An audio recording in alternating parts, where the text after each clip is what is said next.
Good afternoon, ladies and gentlemen. Thank you so much for coming.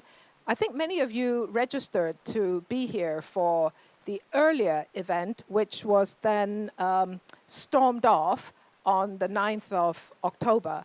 So it's very timely that, well, maybe it was stormed off, but today it's a brilliant day, and we have an opportunity to talk about extreme weather. I'm Christine Lowe of HKUST. What we're going to do today is that my colleagues who are in climate science will first present how they look at the series of extreme weather that we had. We had typhoon, T8, T9, T10, we had black rains, we had problems on the ground. So we will first hear from the scientists how they look at what happened. After that, we're going to give you a very short break. And then when we come back, we have a panel of people from different disciplines, mainly in the financial and property area, because, of course, stress testing and extreme weather has become a major topic of conversation for Hong Kong. We are also very fortunate today that we have quite a number of senior government officials with us, and they too, later on, will be able to help us just to update what the government is doing, because no doubt some of you have seen or read in the news that the government is taking some of the problems that happen seriously, and they have some ideas of how to go forward. So I think it's important that we have some idea of what government is going to do. So without further ado, I'm going to invite my first colleague, CM Shun, who is the former director of the Hong Kong Observatory, who is now, we're very fortunate to have him with us at HKUST, and he'll give the opening presentation. CM.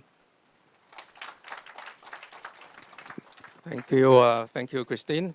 So today I'm going to spend 10 minutes or so about the severe weather that we've encountered in the past months. First of all, of course, this heavy rainstorm on the 7th to 8th September. You, I think, still remember all these sceneries that we encounter.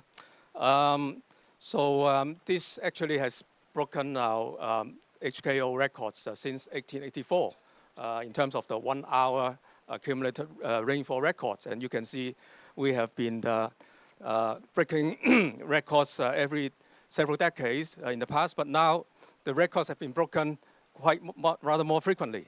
And this is quite a concern to the meteorologists, especially in the background of climate change. So for that event on the 7th and 8th of September, you can see that we did have really, really heavy rain on parts of Hong Kong Island, Kowloon, but it's really a narrow strip. Very uneven distribution. You can see Overland Tower is just not much rain, in fact, but here more than 800 millimeters of rainfall was recorded in 24 hours. And what happened actually was there was a rain band just like a curve. And in fact, it was related to a remnant of a typhoon which landed over Fujian a few days earlier. And this remnant moved across over Guangzhou, and then this rain band hit Hong Kong in the evening of the 7th, and then continue into the 8th. And you can see that actually it's just like a train with all the carriages joining up together, and one affecting us one after another. So the whole period, we have all this moisture, heavy rain, and over Hong Kong and also Shenzhen. And we call it a very interestingly pineapple effect. If you want to look at the history, you can look at from Wikipedia. It's referred to a stream of atmospheric river bringing moisture to California, bringing heavy rain. So similar effects, but different scale. Actually, could we have forecasted this heavy rain? Yes or no? In the afternoon, actually, our friends in Shenzhen and Guangzhou, they actually issue a social media post making reference to this kind of express effect. But if we were to forecast black rainstorm, I think that is another story. And our Professor Shi will talk about this later on. In terms of breaking the records, apart from the 1 hour rainfall, we actually have to look at other accumulation period. For example, this is 24-hour record. This case is only ranked second. So it's not the most intense in the past 140 years. We had much more severe rainstorm back in 1889 and also in 1926. And if you look at other categories, like a 4-hour rainfall record, this one only ranked third. So actually, in the past 140 years, we have more than a case, maybe 3 or 4 similar cases of heavy rain. How about 1972? I think many of us remember the disastrous landslide over Hong Kong Island and also over Kowloon, Kwun Tong area. In that case, it has the 3-day record of more than 650 millimeters of rain. In our present case, we are close. We are close.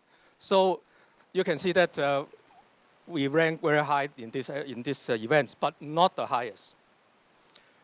One thing that we have to worry about is climate change. Of course, more of such extreme rainfall are expected because the more warming of the atmosphere, the more water vapor the atmosphere can hold, and therefore and more heavy rain in the convective rainstorm.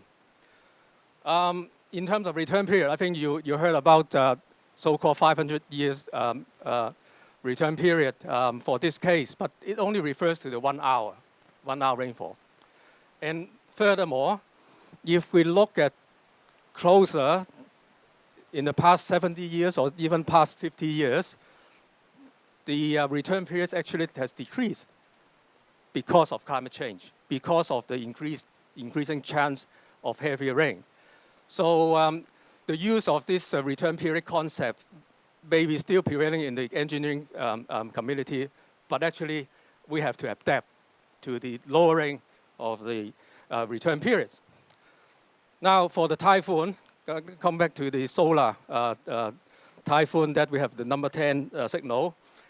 Actually, it was really strong when it was at some distance away, but actually when we came close, actually it weakened significantly.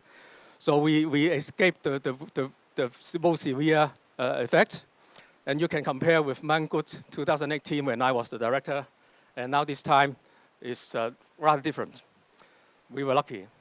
But why? Because of the small size of the storm. Compared with Hatho in 2017, compared with Manggut, which has an even larger hurricane area. So this is one of the reasons, and you can recall the damages from Hatho, from Manggut, and this time it's not that severe compared to the past. But one thing I like to emphasize again is the most of concern to us is storm surge. For solar, it's not that severe, but in the past, you can see the records of Hong Kong.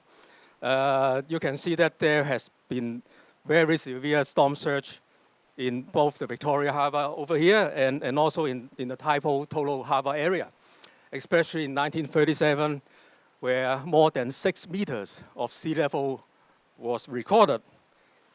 And in fact, in the past 140 years, we have several highly disastrous typhoons with severe storm surge. 1874, 1937, and also 1962. All lots of casualties because of storm surge flooding. 1906, this is another case I don't want to go into details this time. But what happened in 1937? Actually, we had 6 meters of sea level at Tai Po. This is typo Old Town. Today, these buildings, the temple, still there. At that time, the railway has been demolished because of the storm surge as well. What would happen if we have a 6-meter sea level at Taipo? Same situation in Macau back in 2017 during Hato. 2 meters of water above ground in the Old Town. If there were 6 meters of sea level at Taipo this time, we will expect to see similarly 2 meters of water above ground in the Old Town of Taipo. So are we prepared for such a scenario? And also, this time we all learned that Wong Tai Sin MTR station was flooded because of the heavy rain. But if storm surge flooding did recur, like the 1937 case, maybe there are other stations, other shopping malls, other car parks will be affected. So do we know where they are for preparation? So I would like to point out in other countries, they have already issued and published such hazard maps for different hazards, storm surge, typhoons, heavy rain, so that the public can prepare, the government can prepare, and we can evaluate our asset risk.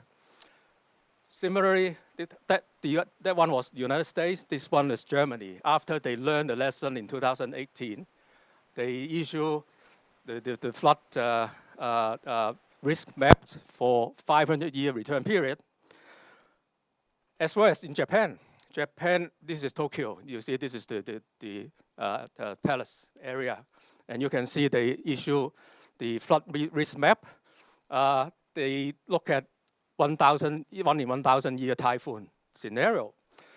So how about Hong Kong? So I think I will stop at this stage and hand over to my colleagues. They will, I think, hopefully give you more insights about the forecast element.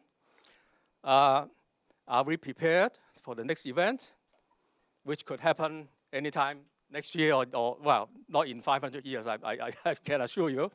And how can we make Hong Kong more climate resilient? And how could we devise realistic scenario for stress tests that I think some of you are very concerned with. So here ends my talk.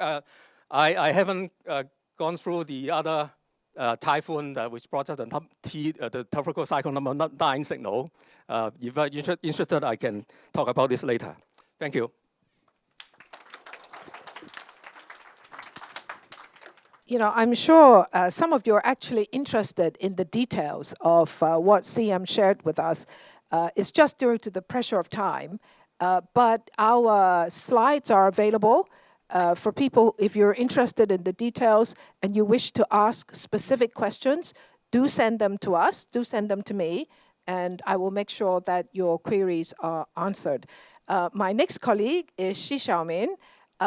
He's an expert in looking at rain because one of the issues is about predicting heavy rain.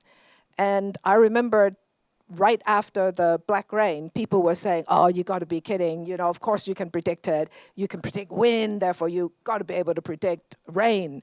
So we're going to have Professor Shi explain to us why this is really difficult. Thank you, Christine. Okay, thanks. So it's my honor to have this chance to share with the audience here. So so CM has already introduced a lot of knowledge about this recent extreme events. So here I want to share more about the impact of climate change on extreme weather, what we know about extreme rainfall and what we don't know, and what scientists may offer to the community. So this map, this chart has already been shown. So it's showing the rainfall increase over the years since the establishment of HKO. So you can see that if you compare the maximum rainfall long time ago, hundreds of years ago, 100 years ago, and now, you can see that the extreme hourly rainfall has increased by 57%. So that's the increase. And meanwhile, this chart here shows the temperature record at the HKO. So it shows that the more than 100-year trend is the increase by 0.14 degree per decade. But that's the average. You can see that in the last a couple of decades, the trend was higher. So it depends how you count that. If you look at the whole trend, you may see that the temperature increase for Hong Kong is about 2 degrees for these 140 years. But then if you look at the lowest point temperature over the record and the highest point, you may see that there is a 3-degree warming. Nonetheless, if you take the average, you will find that, okay, the precipitation intensification is about 19% per degree of warming. So this is a bit surprising, but because as CM has told us, the moisture, atmospheric water vapor increase is only 7% per degree. So that's dictated by equation. So it tells you, okay, what's the capacity of the atmosphere to hold moisture at a certain temperature. So with that equation, we know exactly, okay, if you have 1 degree warming, the moisture in the atmosphere only increased by 7%. So that's actually much slower than this actual increase in extreme rainfall we see here in Hong Kong. And additionally, it's also surprising because the global mean precipitation increased only by about 2% per degree of global warming. And that's actually due to some energy constraints. If you want the atmosphere to rain harder, you have to supply more energy. But when you warm the atmosphere, you actually don't supply that much energy. So the global average of precipitation only increases by like 2%. So that's only 1/10 of the extreme rainfall increasing rate. So what may actually make the rate such higher than the moisture increase? So it's basically because of dynamical structures of the storms. So when I say dynamic structures, I mean like the storms may become larger in its area, or it may actually have deeper, so the updraft is stronger and gives you more condensation, and therefore you get more rainfall. Because we mentioned that the global mean precipitation only increases by like 2% per degree of warming, so in the future we expect that actually on average the rain increase is slow, but when it rains it really pours. So the extreme rainfall will increase much faster. So that's the overall expectation. We also, in our recent research, we also found that for tropical cyclones, for typhoons, actually there might be some structure change. So like this chart at the bottom is showing like the principal rain band, the rain band of a tropical cyclone. So the red color here basically meaning raining area in a tropical cyclone. So this is the present, this is the future tropical cyclone. So our research found that in the future, the rain band may become more continuous, symmetric. Therefore, when it rains in the future, the accumulation of rain is actually increase much faster than the instantaneous rainfall. So because in this older scenario, you only have a certain fraction of area covered by rain. But in the future scenario, actually the rain covers a larger area, the accumulation also becomes larger. So those are the dynamical factors, what I mean by those dynamical changes. So you may have structure changes in the tropical cyclone or in the storms. But why was it very difficult to actually predict the extreme events in September? It was actually because it's a very rapidly developing system. So when we compare that to tropical cyclones, actually tropical cyclones have very stable structure. So this chart here is showing you the satellite observation of cloud top height. So the red color means like here means the cloud top is at about 17 kilometers. So basically you can think if the storm is stronger, then the cloud top is higher. So therefore the red color indicated the rain band of the Typhoon Solar. So this is for Typhoon Solar. And in September, on September 1st at 8 o'clock Hong Kong time. But if you look at this cloud top height image and compare the image 6 hours later, you can see that the structure is similar. You still have this typhoon eye, so you have the typhoon eye in the center and this circular ring band. So the structure has very little change in 6 hours. It's just that this typhoon is stably moving towards Hong Kong. So in this case, actually for Typhoon Solar, it was very easy to predict. You can track its structure, track its position from satellite, and then you can easily predict, okay, what will happen in 6 hours, 12 hours. But if you look at the rainstorm on September 7th, it's actually quite different. So this, again, is showing the cloud top height. So this was the 6 o'clock in the evening on that day. So you can see there are sporadic distributed convection somewhere. And actually the rainfall was quite heavy in Hainan.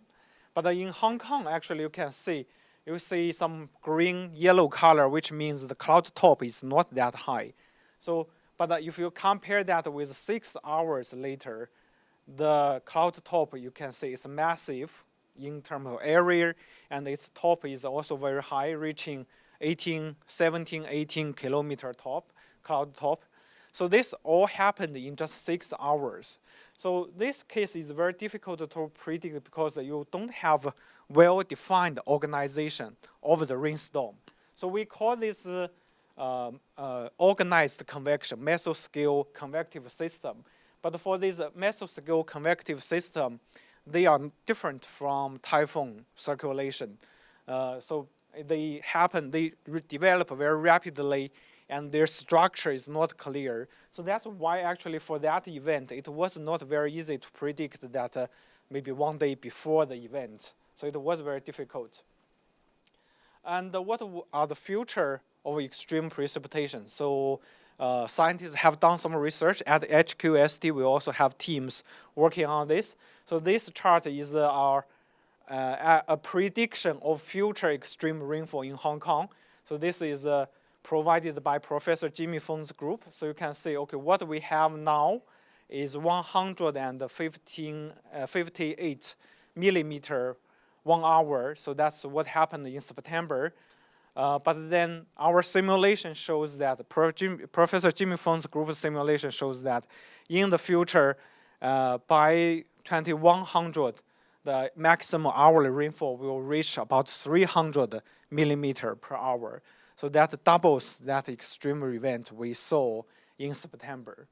And on your right, so that's another research which shows the simulation, the simulation for more than a dozen of extreme events. So for that average case, you can see the increase of rainfall is about 50% increase for the, so this is the present, this color map on your rightmost is the future. You can see in that scenario, the increase is about 50%. So it may not be, you may want to get one specific number, but this is the reality about extreme events. There are always some randomness. So when we do these simulations, we are only looking at a possible future scenario, and we are looking at like 20-year periods maybe. And in 20-year periods, you may or may not get very intense rain extremes. So therefore, there is always a uncertainty range from our research. So it's but I think it's also good for probability estimation when you think about the insurance or risk assessment, because one number is probably less trustworthy than a range of the prediction with some range of uncertainty. So what are we still doing research? So these questions are things we are still doing research and not certain yet. So like how fast or slow future tropical cyclones may move around. So there are research showing that there are some researchers suggesting that the future tropical cyclones may move slower. And there are also questions about, okay, whether those future rainstorms may become more difficult to predict or not. So if we have more of those rapidly developing rainstorms, then that will give us more challenge because they are very hard to predict from HQ's weather prediction models. And also, what's the future frequency? We see that the global increase is very slow, but then if you think about those extreme events, how frequent they will be, that's still unknown. So there are, I would say, there are still quite many questions the research community need to work on, but there are also a lot of knowledge we have already got. So we are willing to share with the community if there's any possibility, and also work together on resolving those unresolved issues about the future extreme precipitation. Okay, thanks. Xiaoming, thank you. You know, I always think when I listen to my colleagues speak that I need to kind of search back into my high school days about clouds and rains and stuff like that. And I appreciate that it's not easy to understand the details. But let me try to make an offer on behalf of HKUST.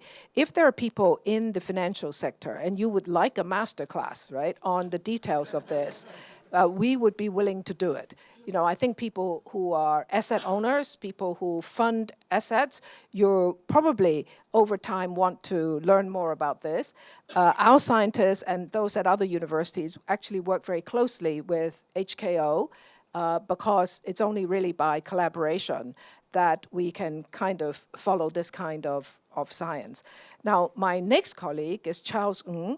You know, Charles, well, some people here have heard me say, but I tell people that Hong Kong is the #1 economy in good slope management, because over the years, the government has invested an enormous amount of money, and we haven't had any major landslides, and we have a system. You know, we actually have a well-designed system. But going forward, so Charles is probably one of the best-known, best respected experts in the world on this issue. So please, Charles, show us what's going to happen.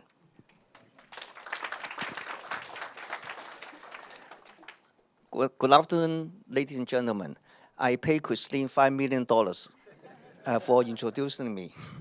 And she invited me to give a 3-hour oral presentation. I apologize for that. And I believe I cannot keep you awake for 3 hours. So I decided to just throw a can of worms, okay, for the coming maybe 5 to 10 minutes. And just, sorry? Okay. And just give everybody a little bit background. And I'm representing the Center for Slope Safety, which was funded by Research Grant Council about 5 years ago. And this is a 8-year research project. And we have many colleagues, including Dr. Shi, and also Professor Landslide, and also Professor Jimmy Fong, and they are all our members. And it's very timely. We thank you, Christine, to organize this event. And we have to review, in a sense, what we have been doing and what we are going to do, in a sense. But one of the main objectives of this project called Center for Slope Safety is to, exactly the topic what we're talking about today, is to increase the resilience of Hong Kong against climate change, particularly referencing to extreme rainstorms. My colleague Dr. Shi already gave, and also Professor Ming also gave a detail about the descriptive or predictions of climates, where particular rainfalls in Hong Kong. Okay, and so I'm going to, as I promised to you, I'm going to open a can of worms for everybody to think about. Okay, and to start with, look at the global scenario first. And I'm going to show a video so that I don't have to talk. This is in Brazil, 2008. And that's what we call debris flow. Now, Hong Kong happens in 2008. Okay. And I will explain a little bit. And we have a Korean colleague here, Mr. M.M. Lee. I don't know what this... yes, please translate.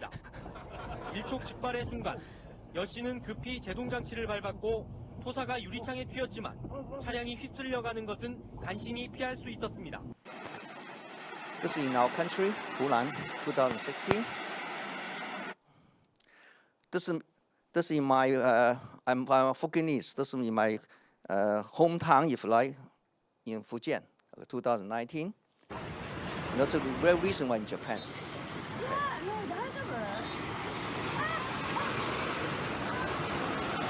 So we are not thinking about remote events here these days.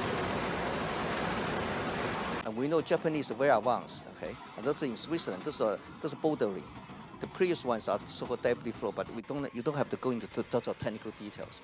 And this is Argentina, this is Pakistan. Okay. Oh, sorry. And a little bit of statistics. And if you look at the picture on your left-hand side, death toll, over the last 50 years, we're talking about 100 million of people died. And talking about economic loss, and over 80 billion US dollar per year. And those data you can take out from the International Disaster Database. That's the scale we're talking about globally. Now think of how about locally here. And just a little background, in case you are not familiar with Hong Kong's conditions. Okay, I mean ground condition and weather condition, for example. Okay, we have actually very little flatland. And 63% lands over 15 degrees and 30% over 30 degrees. And rightly or wrongly, we have a lot of lands cannot be used because of different regulations, okay, protections. And weather condition and Dr. So and also Dr. Sam already give us some introduction. Okay, on average wise, we have about any rainfall 2,400 mm per year, but at an increasing trend since 1947, just before I was born. Okay, and we have about 300 so-called reported lands average. Okay, I'm grateful to the Geotechnical Engineering Office. They have done an excellent job. So the number of casualties and big landslides in the recent 10 years is 0. Okay, but because of climate change, we have to think about it. Later on, I would give a little bit more elaboration. And those are the number I got. I may be wrong, but I'll call it from GEO. They may be able to rectify this. Okay, we have 6,000 registered slopes, man-made slopes, and I believe great majority of the man-made slope so-called the problem solved in terms of stability.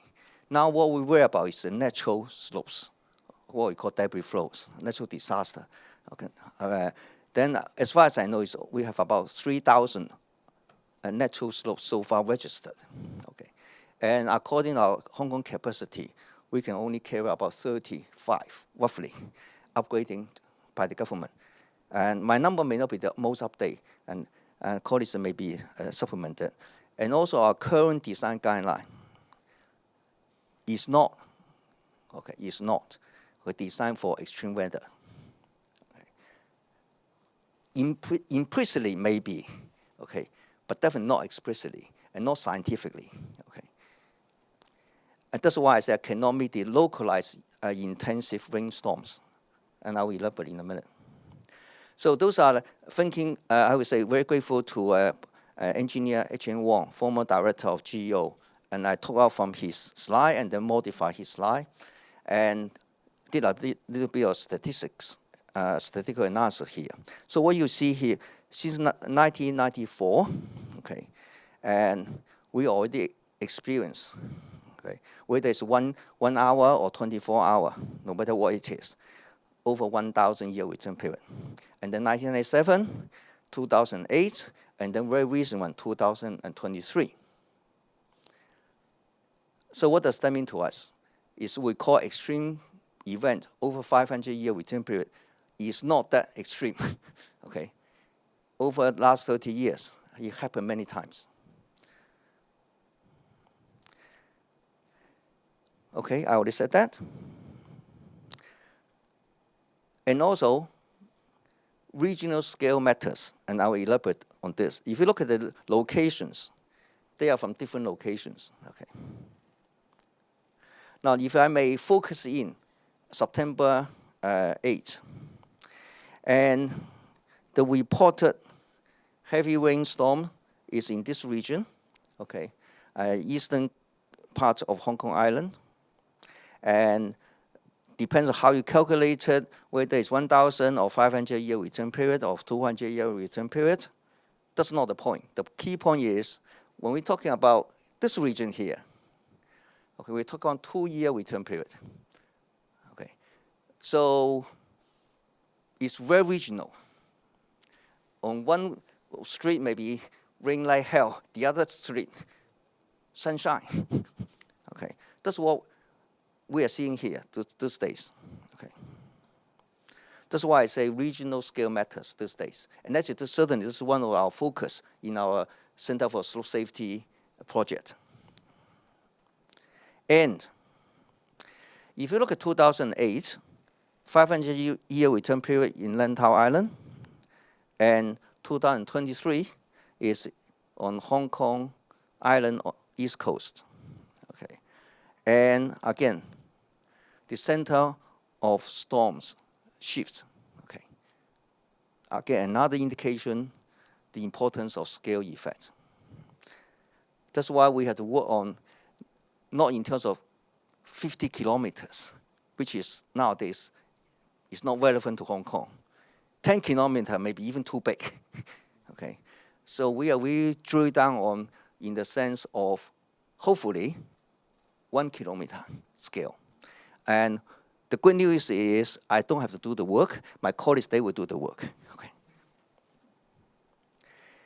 And talking about landslide, actually, reported landslide occur on the 8th of September, the same story. You can see the location landslide, again, is very regional.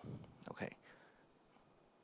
That is in some ways consistent all the way with the rainfall.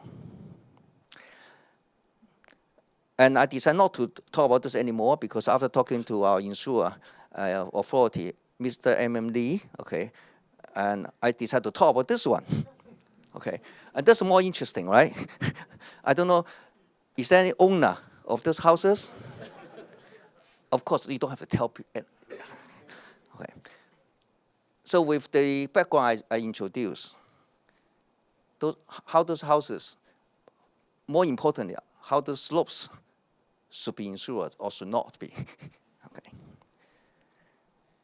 And it's not just in Red Hill, but also in Cyclone, that's where I live, okay? Same thing here. And also important is not just the houses, but also those infrastructures, okay? And I believe those belong to CLP, China Land Power, okay? And by the way, CLP gave me a name chair, so I got to promote CLP. So that's something we have to think about, okay? As I promise you, I just opened a can of worms. And also another point I try to make is, and Mimic slope nowadays, with the great work done by GEO, we don't have to worry too much about it. It's the natural slopes, okay? So the natural terrain in the technical terms, okay? We have to really think about it, okay? Major flats, okay?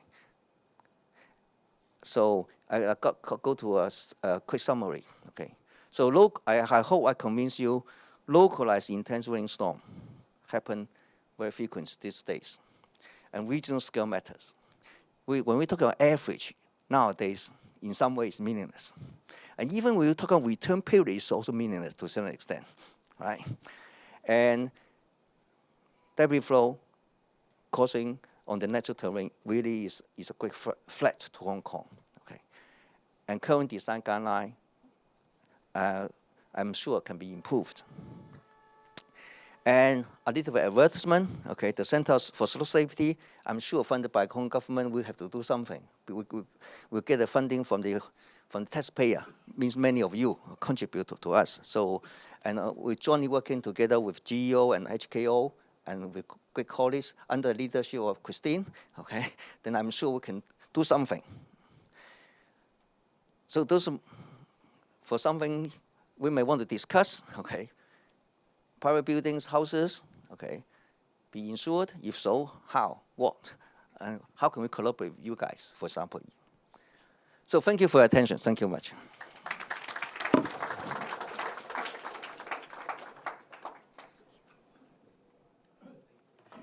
You know, it's always fun listening to Charles because he always produces kind of shocking stuff for people. But I do want to say that we collaborate very closely with the government because many of these projects really require public sector investments and investigation together. So I know, Charles, you give another talk, which is also very interesting.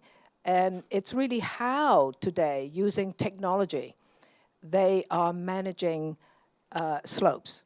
So there's a lot that we can learn from what is already happening in Hong Kong. And as I said, if people are interested in particularly in the insurance and financial services sector, we can provide other information in greater depth so that you can think about how you want to look at risk and so on. Now, the last speaker this morning from HKUST is Professor Alexis Lau, who kind of summarized all of this for us. Wow, that's difficult. Okay, I only have 4 slides. This is already the first one. The question is actually very difficult, but we will try to talk about how we can improve in terms of our preparedness. And a lot of the things that because I have a chance to look at their slide before this talk, so I try to pick up some of the important points there.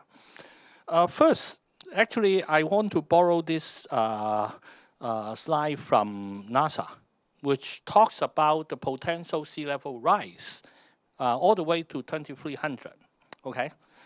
But one of the things that I want to highlight on this is, well, when we talk about scenario, we are not saying this will happen. Actually, we want to tell people that this could happen, but probably we want this not to happen when people do a lot of mitigation, because this is different from, well, weather forecast. Weather forecast, we don't think we can change what is going to happen 2 or 3 days later easily. But with concerted effort, by controlling mitigation, controlling carbon emission, there's chance that we can follow the lowest pathway. If we do that, it's not our model are wrong. It's actually we are successful. So first of all, when we look at all this, please don't just think that, oh, we have to prepare for this worst case scenario. It's just science telling us if we don't do things, that could be happening. But if it actually happens that we follow this trajectory, it's not that science is wrong. It's actually science doing the job, and then we can collectively build a better future. So I think on the uncertainty part, in terms of climate projection, it's not just even the dynamics. It's really, we are talking about, okay, if we collectively do things well, we can actually move the future climate down.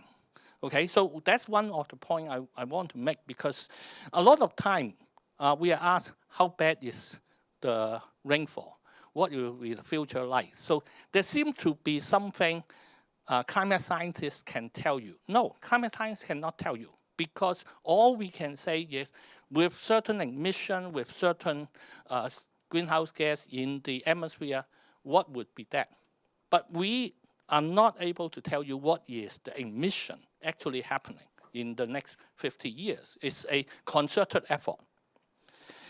So the main point is these are not predictions, okay? So how should we prepare? One of the things I want to highlight is I learned from the computer science people about agile development. Agile development is talking about, we used it to plan a lot of things and then write out all this design and then build a system. I understand from the computer app people, they build, they test, they build. So there's a rapid cycle of change. And I think we have to kind of start thinking about it. Instead of thinking about, oh, we build for something, if we know what is going to happen in the future, we build for that. Okay, but if we accept the fact that we cannot know that, and we have to really take time to monitor So one of the things I think is important is we have to keep our monitoring network out very well, so that when things are going into certain direction, we have the capacity to know. Because the system is highly nonlinear. It's not just the only thing that you are monitoring. Like new greenhouse gas changes, like methane, we are very concerned about that. We need to have enough monitor of different parameters so that we can better predict what is going to happen in the short term or project. So I think we need to have a mindset of thinking about, okay, not just we hope that we know the future, but we need to have good instrument to understand what is going to happen. And I think we need to really set up good hazard maps. My time scale, more is looking at 10 to 30 years. Certainly depend on the infrastructure you're building, you may want to look further. But a lot of people, I think this is something with the inertia of the climate system, if you look at the prediction for the next 10 to 30 years, actually, no matter what scenario you look at, the trajectory doesn't really change that much. It's only when you go beyond that, and then when you have different mitigation scenario, then you can see the large difference. I'm not saying that we should not look longer, but I say for the really implementation of a lot of the infrastructure protection, that's the time scale that I think is need very clear understanding of the risk. We actually highlight a lot on early warning system, because to save life, really, this is one thing that is important.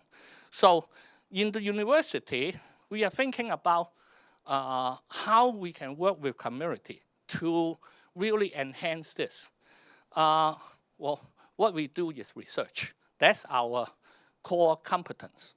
But what type of research we are focusing on? I think Charles was talking about regional scale matter, okay?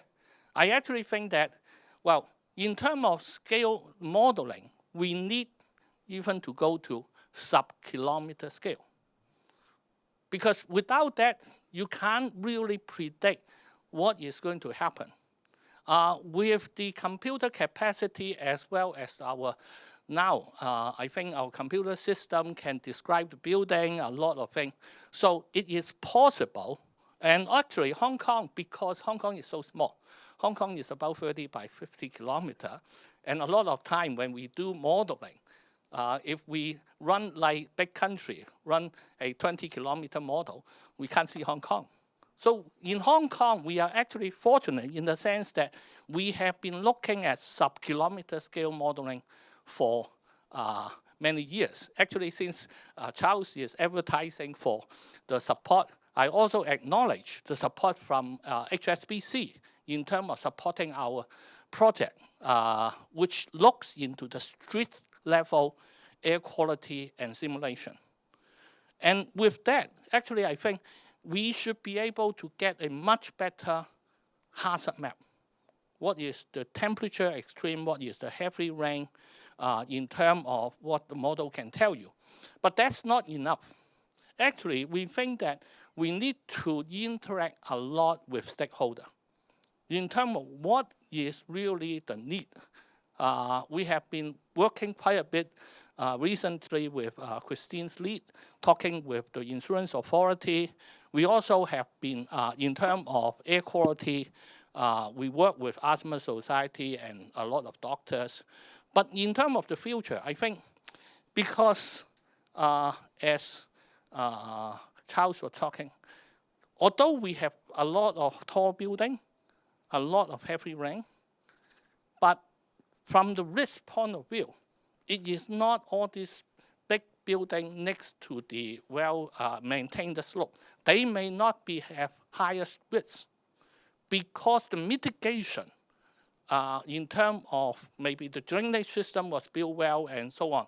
So in addition to the hazard, how the local system, local community has already done something to minimize certain risks, we need to take into consideration to get a truly representative risk map that is suitable for that particular risk. And this we have to do it for different parameters. We have to look at it for extreme heat. We have to look at it for sea level rise, the flooding that CM was talking about. So we think that with this type of coordination, and also really what the government has done, we hope that we can work more closely with the government, because if they already have done something, we can incorporate into the system to have a better understanding of the risk. It will benefit everyone. So having a really detailed risk map is very important.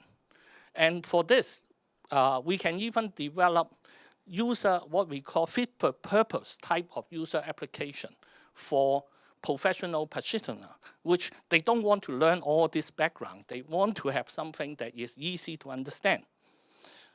With this risk map, then we can go back and talk about adaptation strategy. Because at the end, if you identify high-risk location, what the government, what the community can do to improve, to reduce, to mitigate the risk is important. And also, sometimes you cannot do it fast enough. Then you still have to think about what are the early warning systems so that you can alert people to get out of the way when certain risk seems to be high, okay? So how to do that, I think, is something we have to collectively think about. I always think, has this in mind, is if I am a clerk working on a underground shopping mall, know that heavy rain is dumping, and should I leave? Because underground, if it's really flood, it's a death trap. So how can we communicate, or how do we even think about this question? I think we need to think about it, particularly looking at some of the rainfall prediction that we are seeing. So we need to really think about this before it happens, rather than, oh, when it's raining, people are really a mess.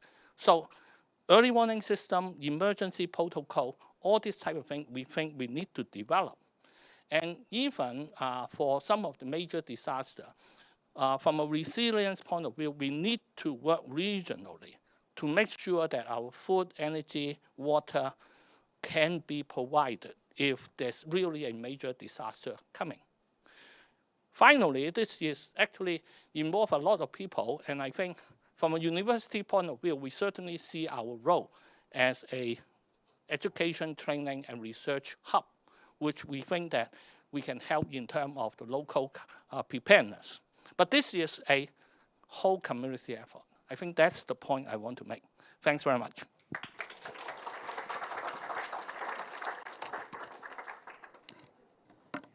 By the way, Professor Alexis now is my boss, right? And it's always a great pleasure working with him because he has an insight, you know, at a bigger macro level. Just the takeaway from what he said, we are doing here in Hong Kong, so this is important and unique in Hong Kong, we are doing subscale modeling now.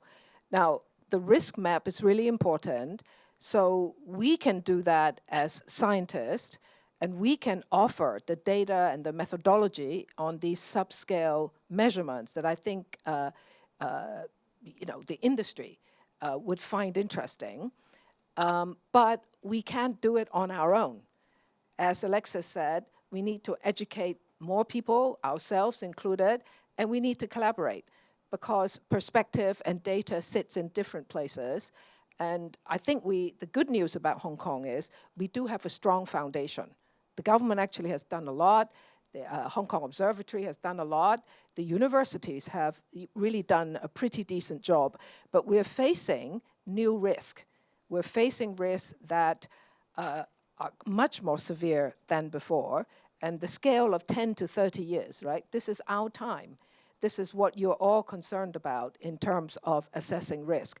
So part of our intention of organizing today and offering to do master classes to those of you who are interested in your industry is to see how we can co-learn between the public and the private sector. So what we're going to do now is give you a 5 minutes break because we need to relay this for our panel discussion. So please give us 5 minutes.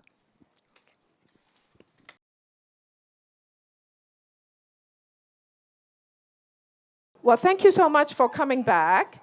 And I just also want to acknowledge that we're actually doing this particular seminar together with the Academy of Finance, which is a part of HKMA. So we're very grateful for this partnership. Now, before we ask the panel to comment, I would like to invite the government officials who are with us to give us a little update, because as I said earlier on, the government has said that they paid attention to particularly the heavy rain. So perhaps I can ask the representative from the Drainage Services Department to speak first, followed by CEDD and GEO. Edwin, please introduce yourself. Hello, good afternoon, everybody. I'm Edwin Lau from Drainage Services Department. I'm currently the Assistant Director for the Operation and Maintenance Branch. So basically, I'm also responsible for this climate change impact, especially on the flood control, because our branch is also responsible for the drainage system planning for flood prevention for the public. Yeah, I think, yes, as Christine mentioned that, we have actually, all along, we have paid particular attention on the flood controls, especially due to the extreme event. We also looked at this for the extreme heavy rainfall on September 9 to 8. That's mentioned is the record broke again in a quite short period. And actually, in the past, we based on a 3-point strategy for drainage system planning for alleviate the flood risk. That means, firstly, we try to intercept the surface runoff at the very upstream by drainage tunnel. And then in the midstream, we build some underground storage tanks that to temporarily store the runoff. After the peak of the rainstorm, we will pump away the runoff back to the downstream drainage system. And at the most downstream, we need to enhance or build our drainage network. For example, right now, we have owned about 2,400 kilometer long pipeline, and also 4 drainage tunnels and 4 underground storage schemes. And we are now actually constructing quite a number of drainage projects over the territories that cost a total amount of, say, 10 billion Hong Kong dollars. One of them may be quite iconic because we are building the first biowash scheme in Hong Kong at Yuen Long area, because Yuen Long is a low-lying area. After, I think, a few years later, we will have our first biowash projects complete in Hong Kong that can protect the Yuen Long urban areas. Yeah. Maybe I just mentioned a few about why the flood risk in Hong Kong is quite high and challenging, because Hong Kong's quite hilly topography, so the time of concentration is talking about 1 hour to 4 hours, very short. And the flow velocity of the flow of the runoff will be as high as 8 to 10 meters per second. So that's why we think it's very challenging. And also in the coming future, we will spend $8 billion more to build more storage tanks. I just mentioned we have now owned 4, but maybe after a few years later, we will more than 10 over the territory to protect different flood risk area. Of course, include the Wong Tai Sin and also the Chai Wan area. Yeah, thank you. Great, thank you so much. I mean, I presume all of you know, right? Underneath the race course in Happy Valley, there's a huge tank, right? So there are other tanks around, and we're going to build more tanks. So I know that actually people in the financial sector and in the real estate sector, you're actually very interested in some of these plans. So again, maybe there could be more dialogue on the details of these plans. Can I invite CEDD? Please introduce yourself. Good afternoon. I'm Jay, engineer from Portworks Division of Civil Engineering and Development Department. And I would like to say a few words on the works that our department done. We've done a coastal hazard study, which was completed in 2021. And about 26 coastal low-lying area with high coastal risk was identified, and some improvement work will be carried out.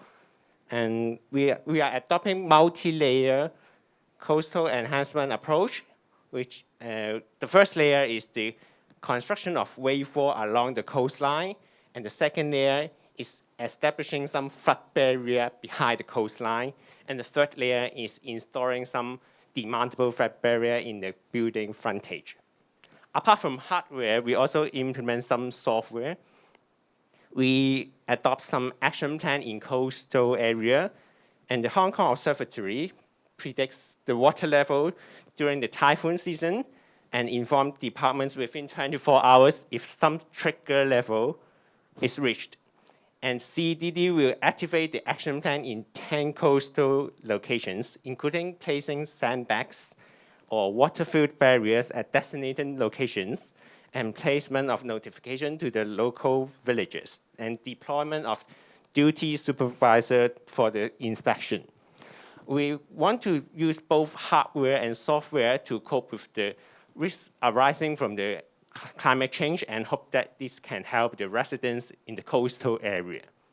And may I pass the floor to the representative from GEO and other office from the CEDD to talk about some slope safety. First of all, I would like to thank Christine and Charles just now for the kind words on GEO. This afternoon, I have another colleague with me, Lynn, who is also Chief Geotechnical Engineer from our office, responsible for emergency service. So I'm Chief Geotechnical Engineer from GEO, responsible for technical development work related to rainfall and landslides, and of course, climate change.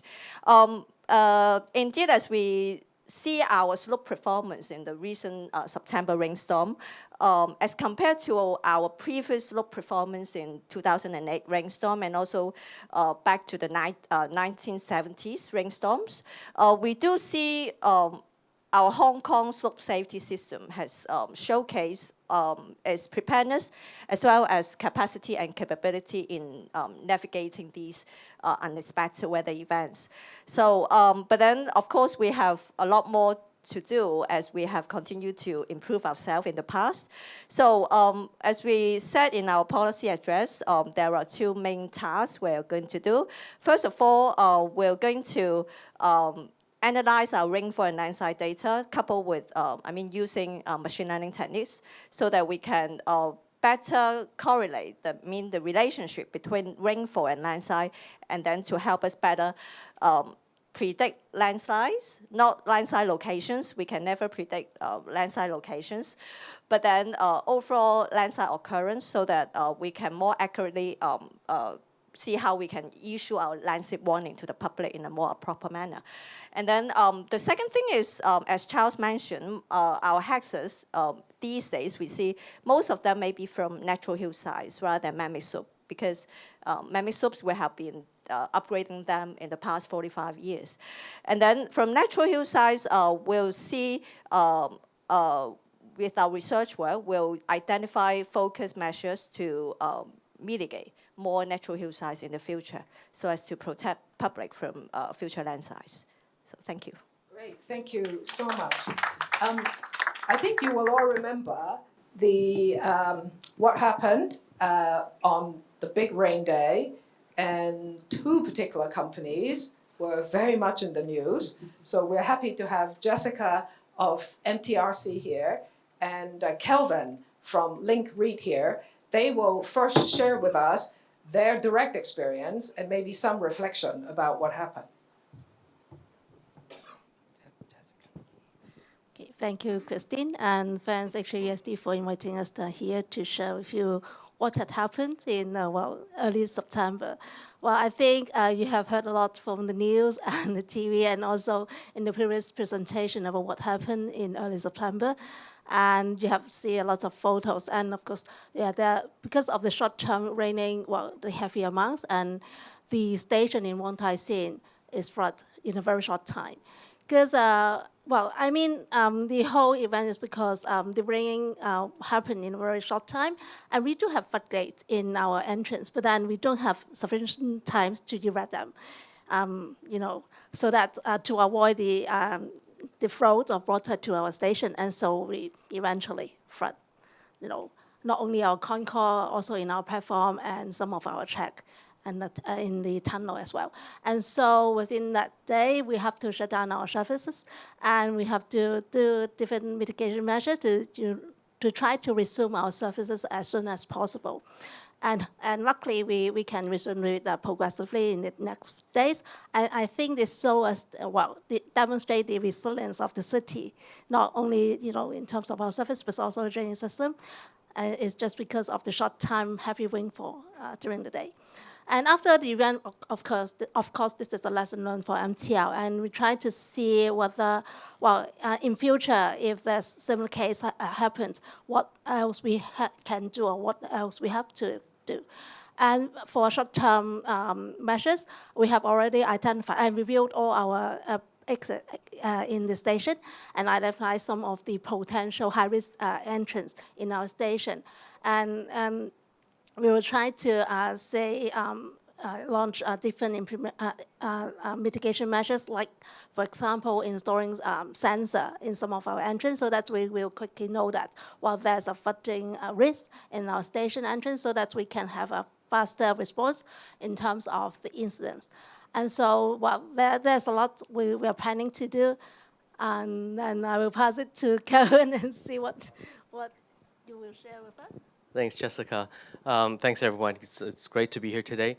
I'd like to talk about this incident from a few different viewpoints. Number one, with flooding, this is one of the key issues that Link has identified over the last 2-3 years.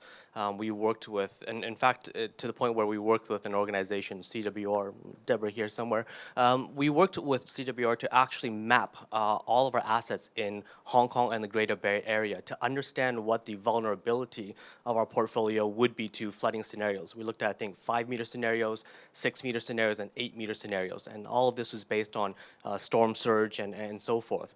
The great thing about doing that is that we identified about 24 properties in our portfolio covering Hong Kong, Guangzhou, Shenzhen, and I think Fasan as well. And we only found 24 properties that were really at risk.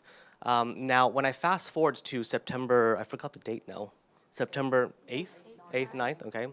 September 8th and 9th. So let me fast forward to September 9th. Out of those 24 properties that we identified, I'm very proud to tell you that 0 of them had flood issues, right? And part of this is because we did the study 2 years ago, 2021. We put in place mitigation measures, but more importantly, it's also a reflection on what CEDD shared as well, putting in place the coastal resilience systems that were there. And a lot of these actually helped our properties, helped our assets. So, thank you for doing that.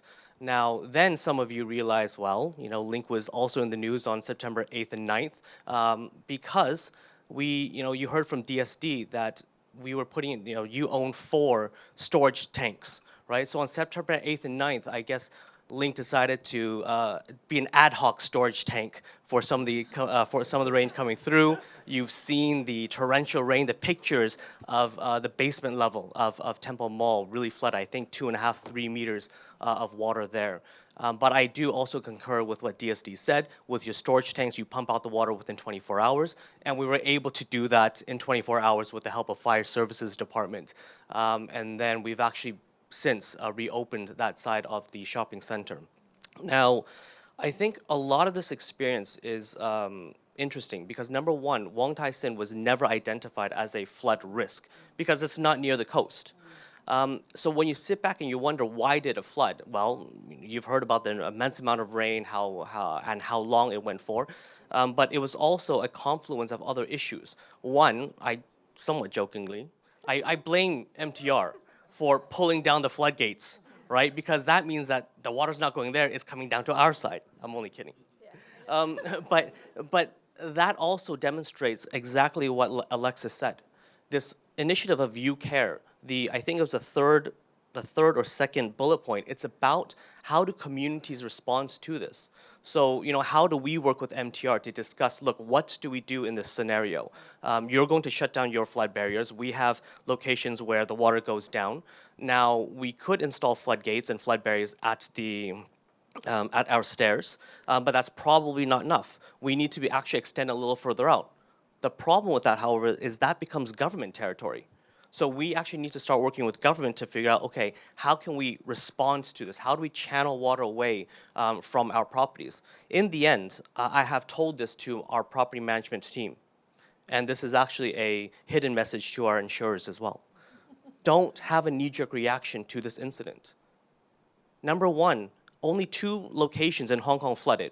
Unfortunately, they were both linked properties, one a shopping center, one a car park. Only 2 locations really flooded.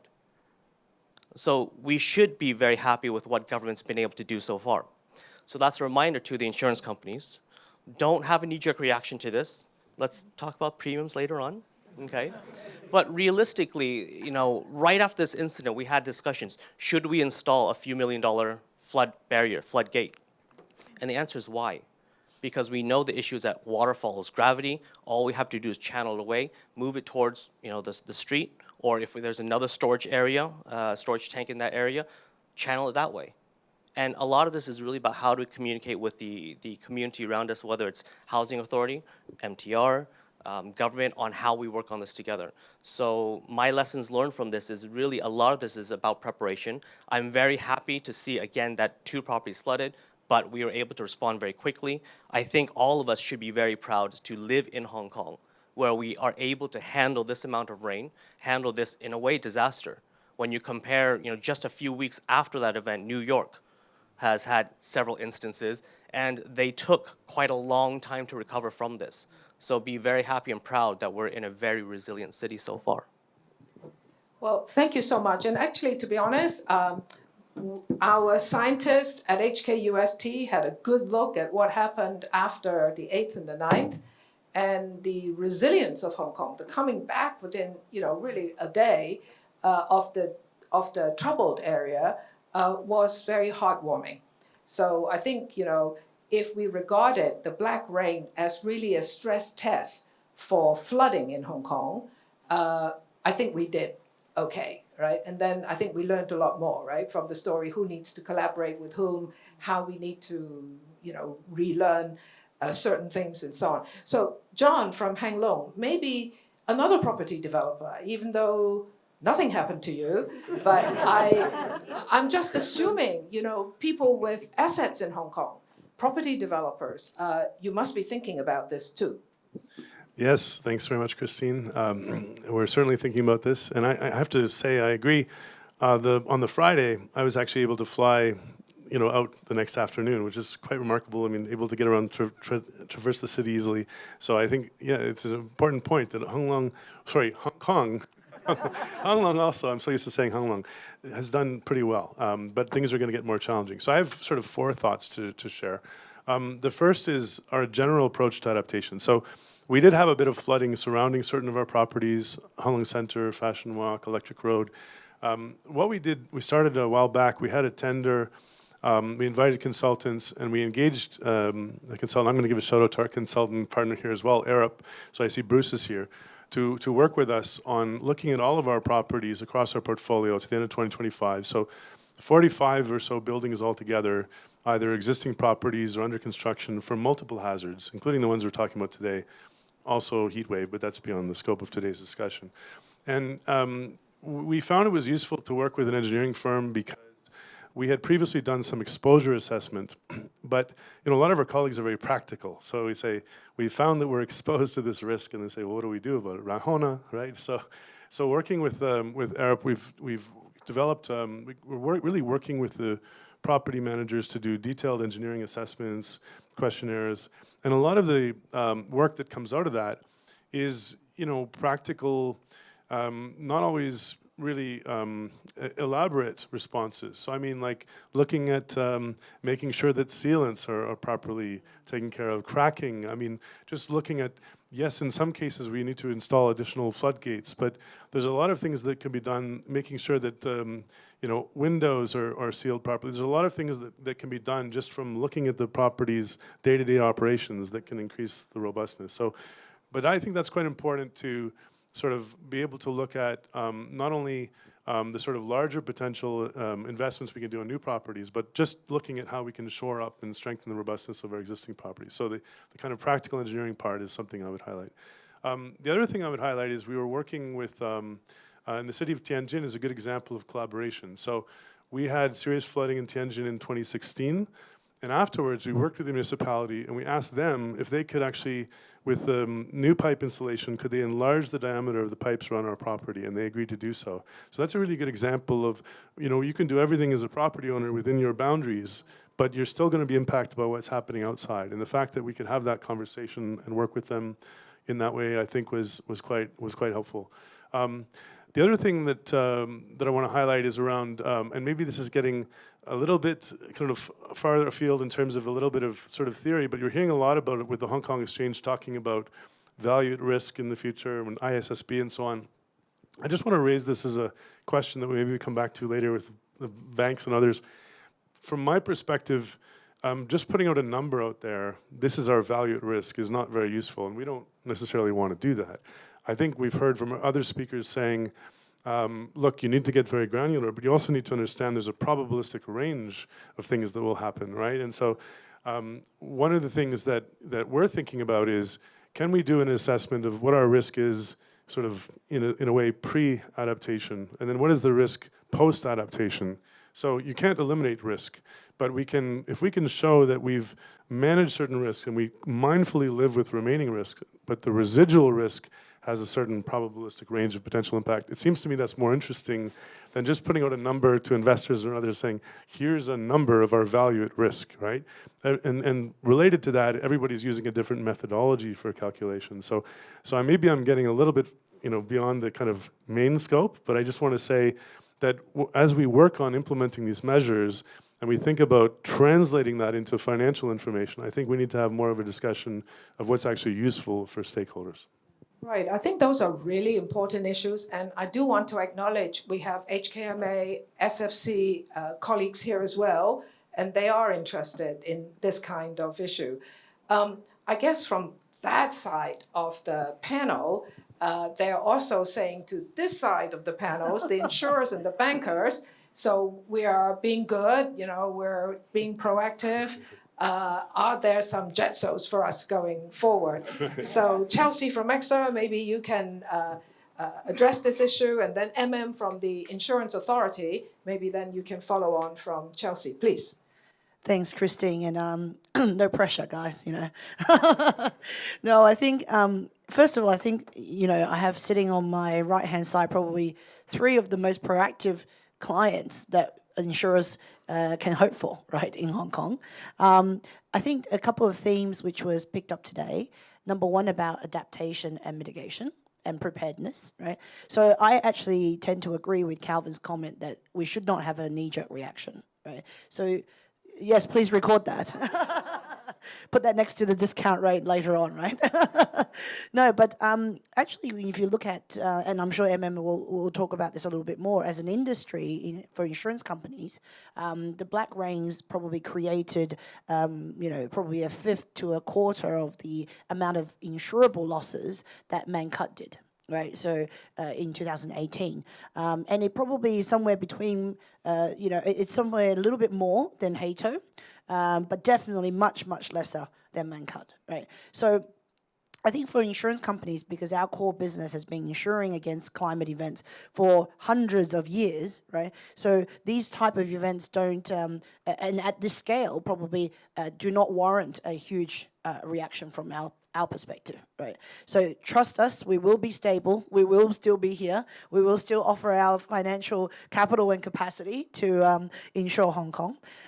So I think, what's very, very important, and I, in some of the panels that I participate in, I always emphasize this point. I think insurance companies can very easily raise premiums, raise deductibles, and cut sublimits or cut limits, right?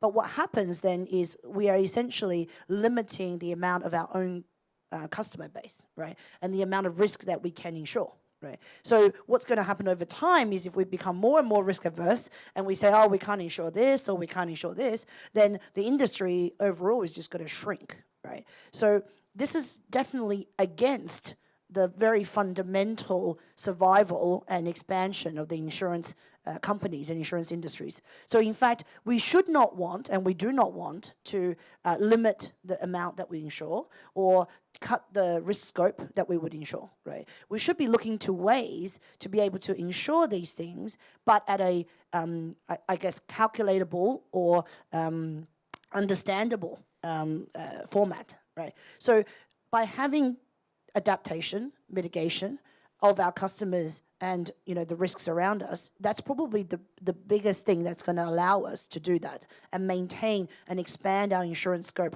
over time, right? So I think that's very, very important. And then the second thing linked to that is we insurance companies probably today do a very bad job at asking the right questions to customers, right? So whilst I'm hearing about all these wonderful mitigation and planning and preparedness actions that's happening, probably a very limited number of insurers have asked you those questions, right? They ask you the question after the claim, and then they forget about that, until the next claim happens, right? So I think what insurance companies have to do, and we are starting to do in AXA, is to proactively ask these questions and to engage in discussions well beyond and before the claim happens, right? And that's why, I've actually met Calvin a couple of times, we've met a couple of times as well, and I think we need to have these discussions and hear about what you guys are doing, right? And this then needs to be built into our risk assessment and how we're actually underwriting for and pricing for natural disaster risk, but beyond natural disaster risk, just climate change risk in general, right? And I think, the last thing I would say is we couldn't agree more around the collaboration with government, right? Because a lot of the things we're talking about today is really civil infrastructure driven. It's really about just protecting the entire area of Hong Kong, right? And a lot of it is very unpredictable, right? So heavy rain, for example, we just heard, very, very hard to predict, right? So if we don't work with the government and if we just operate in silos, whether it's insurance companies or whether it's clients, we're really never going to make that fundamental shift. So I think we need to really have a lot more conversations around sharing of expertise, sharing of plans, what we're doing going forward, right? And also for financial institutions like us, allocating capital towards areas which is really going to drive that sustainable growth, right? So I think that's probably, hoping that we can play a crucial role in that as well. Yeah, I just will make 2 points. Firstly, representing the insurance or regulating the insurance industry. Our insurance industry is extremely resilient. I just want to quote some numbers so you get the feeling how resilient our industry is and how comfortable you can have a peace of mind when you buy insurance. I actually got the latest number of the black storm or black rain last month, the gross loss, and I got to explain a little bit about what means gross and what does net mean, because it comes to my second point. The gross loss, meaning the loss that is being asked by the insurers to pay, is 1.5 billion. That's the estimated number as of today. The net loss, which means the insurers themselves buy insurance, which we call reinsurance. After paying or after receiving reinsurance payment or refund from the reinsurers, the net loss to them was 0.7 billion for the storm that we saw in September. Mancun, 5.8 gross. So she was absolutely correct when she said a quarter this time. The net is 1.7 1.6. I mean, I have my cheat sheet here, but then 1.6. So in case of Mancwood, the reinsurers paid $4 billion. Let's come back to that later. So, you know, I just want to give, again, coming back to my original point that our industry is very resilient. The regulator takes it very seriously that our industry can be stress tested and still be safe. Now, the stress that we do annually on catastrophe event loss is up to 8 billion loss. So 8 billion on a net, sorry. So I just said the Mancwood was 1.6 billion net, and we stress test our industry annually up to 8 billion net. And the industry is still very solvent and stable. So that's just to give you my first point. Second point, then what is the problem from our perspective when you think all the insurers are very strong, can absorb up to a net loss of 8 billion? Why do we worry about all this climate risk and intensifying climate risk? The problem that we have is the people who purchased insurance are not that big. The population of who buys insurance is not that big, especially in Hong Kong. We call, take-up rate or reverse. The protection gap is very high in Hong Kong. I'll give you another example.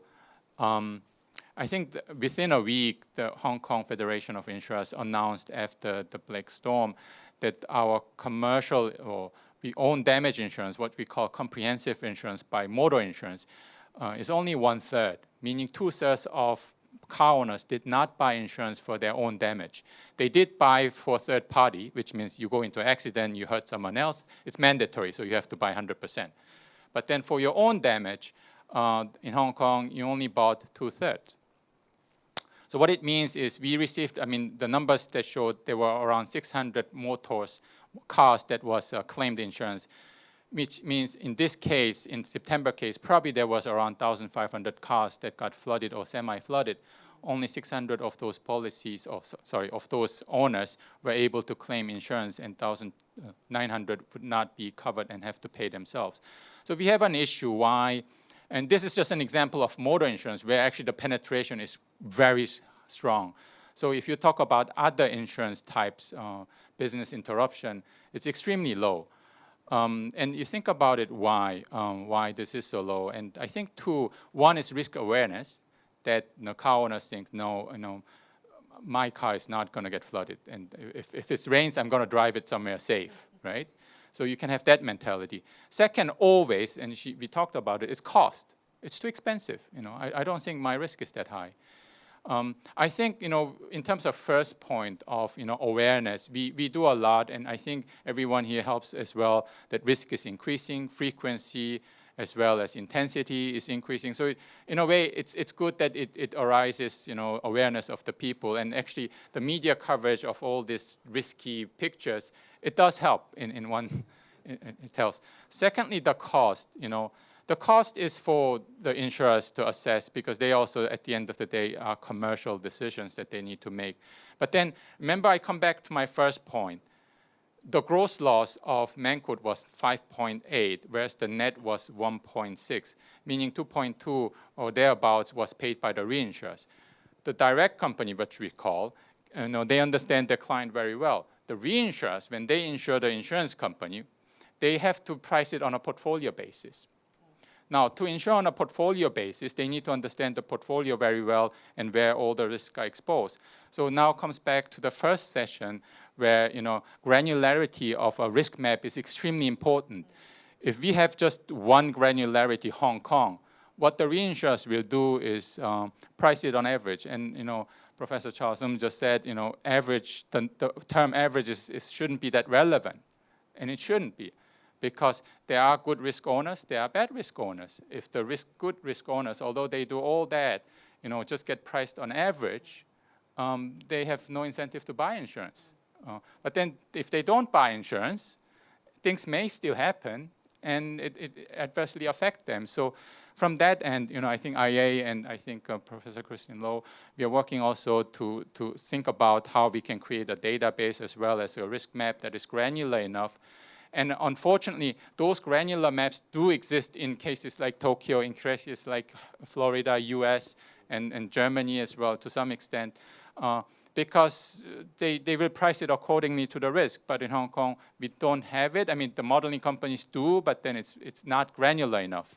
And if we ask them to create one for Hong Kong, they will not do it because the market is too small. I mean, it costs money to do that. Why would they do that? Price it average. So in that sense, it's very important, I think, on coming back to the first session, we do look into the granular, and the industry or the universities help us on creating that map. Yes, well, thank you. That's an interesting perspective that maybe we haven't heard as much of. I mean, the thing about the universities is, we are publicly funded, and we are the ones that can invest the time and the resources into doing that kind of downscaling. And that kind of downscaling you've heard today from both my colleagues as well as the panel of what you can do with it. And so I hope that, this starts a conversation about collaboration. Vivian, our master banker, hearing all of this, what do you think? Hello, everyone. I'm Vivian, and it's amazing today to hear from clients as well as insurers, and as well as from the government, as well as I know our regulators is also in the audience mix. Just to recap sort of my role in this whole discussion, I'm, in short, a provider of capital. So, and where my capital comes from is effectively from the public. So it's not public money in the sense that it's not government money, but it is money from the public, including my own money. So as a result, our regulators ask us to underwrite our loans on good risk underwriting principles. And recently, given everything that has happened, and even before that, actually HSBC has been looking at physical climate risk as potentially one of the things we should think about when we're assessing what is a good quality asset. So as a result, this discussion has been very interesting, and actually it brings to light a lot of the things that we have been discussing within the bank as how to look and assess risk. So my first port of call, actually, and this goes back a few years, I actually thought about it, and I think actually someone has already been assessing the risk as a financial institution, which is the insurance industry, which is why I got to know Chelsea. And I basically asked her, look, you have the data in terms of how frequently these climate events happen. You probably are forecasting how much more intense they're going to be. You have also the data on how frequently and how much the payouts are, which gives us a sense of what actually is the damage to the property. Now, as a banker, my focus really is on value of the asset. And value of the asset comes from its desirability, in the sense of its desirability to the users of that property. So that could mean location, that could mean accessibility, that could mean like am I, for example, as a user, a public user of property, do I think that is a good hotel, a good retail mall? Is that an infrastructure, transportation, et cetera, that I want to go to? And what this whole discussion has given me insight into is that not only do the property owners need to take steps to make sure that they have safeguarded their property so that it continues to be a good property, and the valuers give them that valuation that they want, and their tenants continue to want to use and rent their property.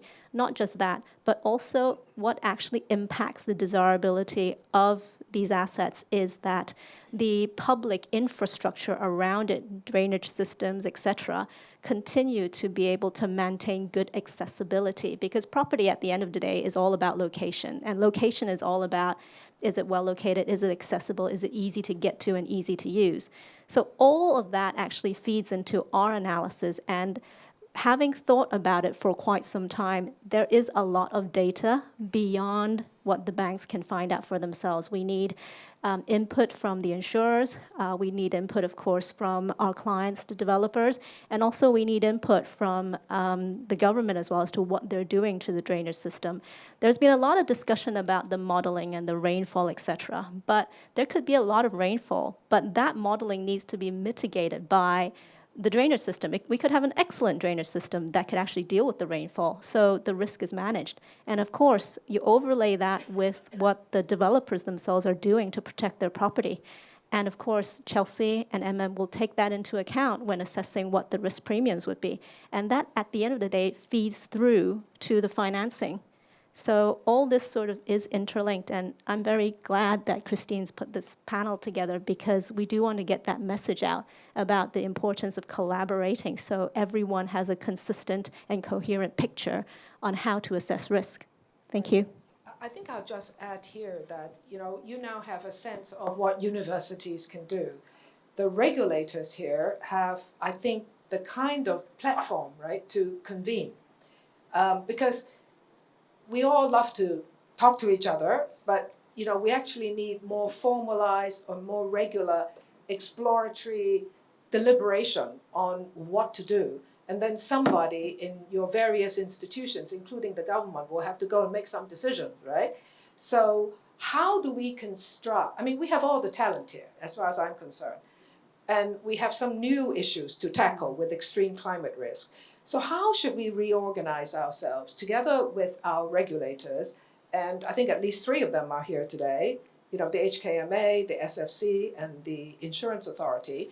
How can we kind of work something out where these issues are addressed going forward? We don't need to answer that question today. And I think for the government, thank you for being here. And I think the message here is they'd like to know more about perhaps more details and timelines of the infrastructure project, because this clearly affects how they look at particular assets and value.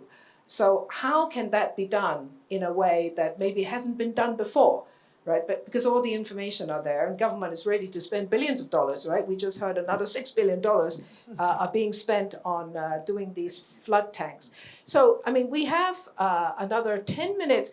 I just wondered whether in the audience, any of you would like to make some comments. You don't have to ask a question, but I don't think I've been to a seminar where I've heard from this group of people in terms of how they are looking at the situation. So I'm just wondering, any comments from anyone who'd like to share some thoughts with us?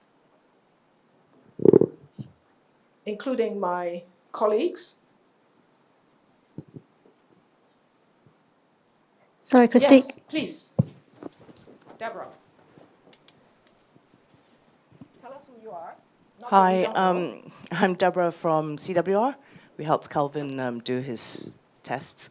I just want to sort of raise, I don't know how many of you are kind of following the Ambition for Melting Ice, but it's basically a group of governments and ice experts from around the world that are sort of basically have formed this group. I think there are 20 policymakers or more, but basically they're basically sort of saying that 2 degrees is too hot for ice. Because they're finding that the polar ice is behaving in ways that they didn't expect it to behave. They're seeing melt that they haven't sort of seen in their lifetimes. So just want to sort of highlight the fact that we would likely breach 1.5 degrees sooner rather than later. It will be 1.4 degrees, 1.43 degrees this year probably of warming. We just spoke also with the WMO, the head of cryosphere and hydrology, and he's basically sort of saying that we will reach 1.5 within the next 5 years. Also, we spoke to the head of the AMI, the Ambition for Melting Ice, and she was very succinct on the amount of the melt rate that we're seeing, and that if we're unable to rein it in to 1.5 degrees. So I would urge Hong Kong, because we have so much low-lying land, that we really sort of like take a relook at sea level rise properly, given the fast melting ice. That would also affect the drainage systems, which I do agree has withstood the storm really well this time. But given the rapidness of that ice loss, as well as the increased rate of warming, and also the alarming rate of ocean warming, which contributes about 50% to sea level rise, I would start seriously thinking about that, because it's a forever risk and it's irreversible. Any other comments? Yes, please. Bruce from Arab. Hello. I have 2 observations. We have a lot this seminar modeling, and in practice, there are a couple of modelings that we should be aware and link them up. Number one is what CM and also our professor mentioned about the climate model. And then I'm an engineer, so I did a lot on hazard modeling, drainage model. So the number two is hazard modeling. The third one, we have insurance company. There's a lot of insurance model have been set up for years. The fourth one is around the financial modeling. For example, the credit loss model, banks interested in. So my observation is that we always use the term modeling, but we need to make it more to the point that what are we going to use this model and link them up to suit our need. The first observation. The second one, we often heard about the term, MM mentioned about granularity. And we always use the term from financial sector, portfolio analysis. Now, interestingly, granularity talking about the most detailed level of each, for example, down to individual flat in Hong Kong. So what would be the loss or damages or interruption of individual assets owner due to extreme climate? In the meantime, we have some asset manager doing portfolio level analysis, very generic, for the compliance of ESG. So I think we need to talk about a bit more how to strike a balance, given the limited resources and time. Thank you. Any other comments? Yes, please, over there. Yeah, tell us who you are. Hi, my name is Luxi. I'm from Peak Re, a reinsurance based in Hong Kong. I'm happy to be here and learn about so much from the regulators, from the research, and from the industry peers. So my question or a comment I would like to make here is that we do, like Ms. Wong has mentioned about the data, and to connect the players in this value chain in risk assessment. So I do think that we need, in terms of risk mapping or value assessment, we need a platform or way to share data. Like, I think as a reinsurer, we need more data or better data to do risk assessment of our cedent. And I think that's very vital for our business. So I think that will apply for our cedent and for the regulators. So I think that's very important. And the second thing I do want to make it is that although today's event is about Hong Kong, but I think since it's an international hub of insurance or anything, this Black Rain event is not just here. And we are basically seeing an accumulation of such events across the globe, and that will also impact, it impacts our business, so I think it's also impacting the property managers and then asset managers, etc. So I think this is not just an event for Hong Kong or for this event, it's a universal, it's a problem. Thank you. Yes, it indeed is. And I think my colleagues, when they're talking about the downscaling, they're actually now looking at the whole of the GBA to start off with. But anyway, that is our immediate neighborhood. Any other comments? Yes, thank you. Please tell us who you are. Hi, this is Bethany from CBRE as well as UST as a part-time MSc student.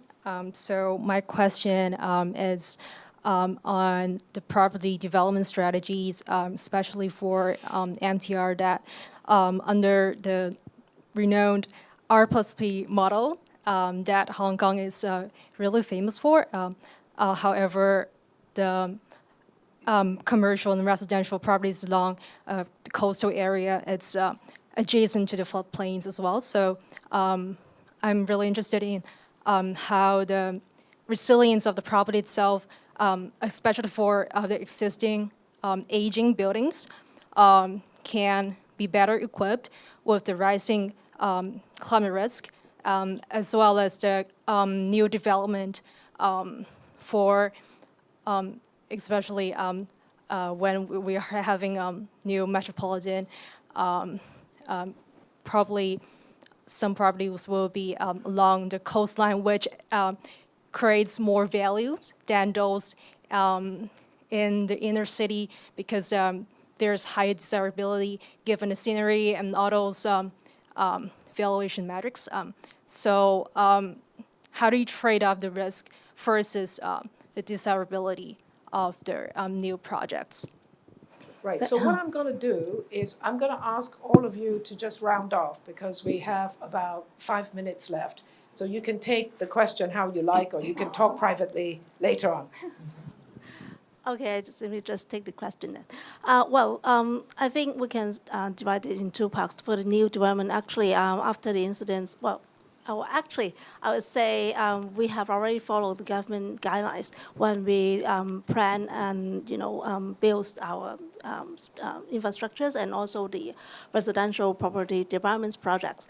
But then after the incident in September, we actually reviewed our design manual again to see how we can strengthen, especially for the flooding issues, how we can do it better. And so that's for the development side. And so for some of the new like station development, I think one of the 211 A16 actually is an elevated station, and probably that will deal with the coastal area flooding storm surge issue. And so that's for the new development. But then for the existing development, of course, some of the property are very old. Especially, I think you are referring to Hang Fa Chun. But then after the major incident back to a few years ago, and actually we have done a lot in Hang Fa Chun. And so I think in recent years, you seldom heard about, Hang Fa Chun have a serious flooding there. Because like, for example, the car park, and also the drainage system, we install different devices like the valves to prevent the backflow of the seawater to the estate. So we are, I would say we're learning from all these incidents to see how we can further improve our asset. I'll summarize really on kind of two words. The first word for you, Bethany, is going to be on adaptation, right? We spent a lot of time talking about mitigating impacts of climate change, but realistically, we probably have to start looking at adaptation. And from that perspective, are we ever going to move away from the coastline? Probably not, because that's where the value is. So therefore, how do you start designing your properties to adapt and understand that this is going to happen? So, we've mentioned elevated platforms for rail. Similarly, with property, you can design it that way. We have one property located in Taiwan, right next to Victoria Harbor. That one's actually designed to flood, open the gates on both sides to flood, let the water in and let it out quickly. And we've designed it so that we have programs in place so that elevators are lifted up to a certain level and we don't flood those locations. So really, now I do believe it is time to start transitioning towards discussions on adaptation, what do we do during renovations and so forth. The second word that I'm going to summarize with is really collaboration. Because in the end, no matter how resilient I make my one property, it doesn't work if we're not discussing with the other people around us. And I've been very fortunate to be able to work with John, work with Jessica, at least have discussions on what we might be looking into and sharing ideas. And same with the insurance companies as well. But more importantly, it's really about connecting with government, because there is that discussion on how do we find out where are some of the hotspots, where do we need to put in place these storage tanks, and how does it get channeled back out? Because that is all about urban planning, and from a property perspective, it's bigger than just us. So we have to be involved in those discussions and collaborate with each other. Thanks, Calvin.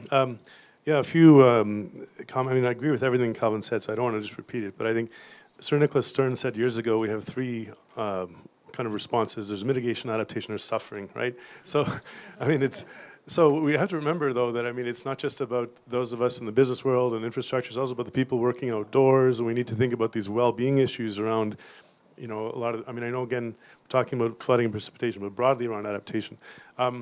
I like Bruce's point about connecting the different type of models. I also want to suggest that when we think about adaptation, it can be both proactive and reactive.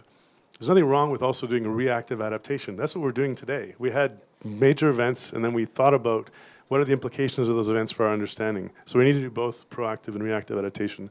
I appreciated the opening speakers talking about really getting down to a more granular level. I wrote down a couple of phrases that resonated with me.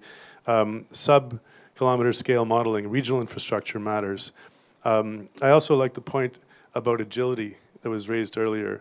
And I think that's something else we need to be mindful of, that an adaptation plan is not something static and it sits there. It's a living, ongoing evolutionary process that we can all work on together with the collaboration that Calvin is mentioning.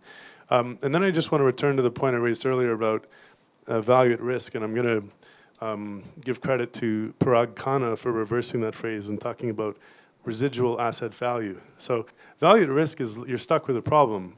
Residual asset value is ultimately a more optimistic business story, right? Once you've done the work, what is your residual asset value? So I think that might be when we talk about future disclosures around this, it'll actually be a little more motivating for those of us that have to do disclosure if we say, we've done the work, we know there's risk, but there's a value remaining that we can then try to capture and share with other stakeholders.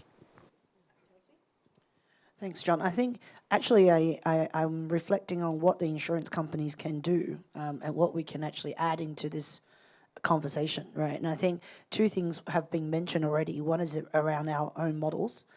We have been modeling, as Bruce said, for many, many, many decades, and we've been doing global modeling.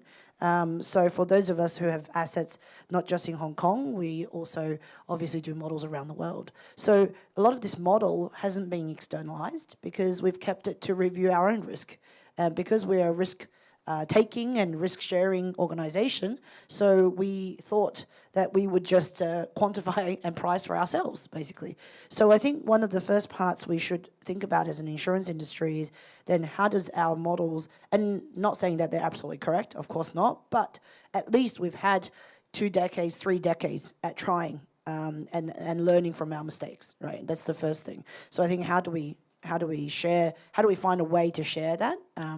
That's number one. Number two is around the value at risk, actually, or the residual value.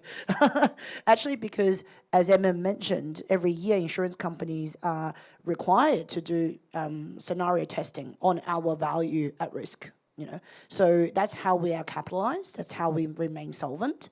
And next year, in 2024, in Hong Kong, all of the insurance companies will come under this risk-based capital framework. Right, but as a French incorporated and headquartered company, we've been doing this for a number of years as well. So we've again had the experience of kind of testing ourselves and building different scenarios. And I think it was I can't remember which of the professors said it, but it's not a prediction, but it's about projections into the future. So when we do these projections, we have many, many scenarios, right? And we are not saying that we're going to land exactly at scenario 2.4. We're saying that there's a range of scenarios that we are planning for, right? So this is going to help us to then zoom in to the range of value at risk or alternatively residual value, right? So I think this is an exercise and a methodology that insurance companies around the world has also been tasked with doing for many, many years now. And again, this is something probably new for the rest of the industries, right? So how do we then contribute into sharing that and helping our clients, our peers, our fellow financial institutions to see how that can fit into the overall understanding of value, right? So that's probably two things I think takeaways for me to pick up as an insurance company and probably reach out to a lot of you guys afterwards to start those conversations. Yeah, quickly, I made 2 points. First is the insurance industry is financially very strong, and leave it to us as well. We will continue to make it strong. The second point that I think we all need to work together is on the protection gap that I mentioned, be it created by lack of awareness or be it created by high cost entry barrier. On both fronts, we can all work together to the max possible to lower it to the lowest point possible, at least to increase the people who can benefit from insurance. And I think finally, if this was going to be a repeat session, I think who we need to invite is probably valuers. Because just putting it back to Bethany, once we've resolved all of this, it should, one way or another, we need to decide how it actually reflects in the valuation of these assets. Does it improve it? Does it preserve it? Or does it adversely impact it? And that will come in a full sort of feedback loop in terms of incentivizing and also an appropriate reflection of risk, which will also assist, which will also make everything more consistent. Because at the moment, we do all of this, and I think the question that comes to mind quite often is our valuations reflecting the risk and the effort and the capital that are being put in by various property owners, as well as the premiums charged by the insurance companies? and also the risk that the banks are taking in financing these assets, is it actually appropriately reflected in the valuations? That's a longer process because I think ultimately valuations is willing buyer, willing seller, and it takes time for it to actually come through in the market, but that is something that we should keep in mind as well.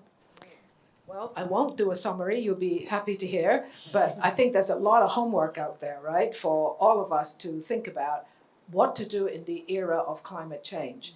I want to thank the Academy of Finance for being our co-sponsor, and we hope to work with the Academy of Finance and others going forward. Do call upon us in terms of the capability that we have at the university. And thank you all for spending the afternoon with us. So please put your hand together for yourselves and for the panel.